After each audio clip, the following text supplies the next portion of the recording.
Hi guys! Andito na naman tayo. Cooking Dada. Magluluto tayo ngayon ng ginataang tambakol. Ito po ang aming lunch ngayon. Ayan po yung ingredients natin.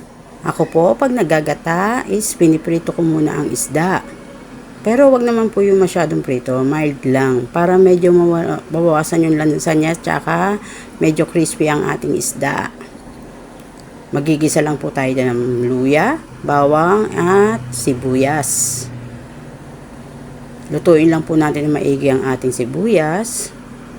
Ayan. Then, nilagay ko na po dyan yung ating gata. Isang balot po. Naglagay din ako ng pamintang powder. Then, ang isang kutsarang patis. Ang ating pampalasa. Pero syempre, kayo na po mag-a-adjust dyan ng inyong lasa kung kayo medyo matatabangan sa ating timpla. Lagay ko na po dyan yung isda. Yan, para habang kumukulo is dumidikit ang ating gata sa ating fish.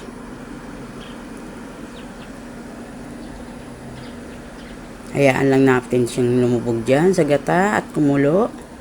Lalagay ko na din po dyan yung konting tubig. Yan. Medyo halu-haluin din natin yan dyan para hindi manikit ang ating gata sa ating kawali. Nilagyan ko rin siya dyan ng dalawang siling pangsigang, siling haba. At hinati ko po siya sa gitna para medyo magkaroon ng konting anghang ang ating gata.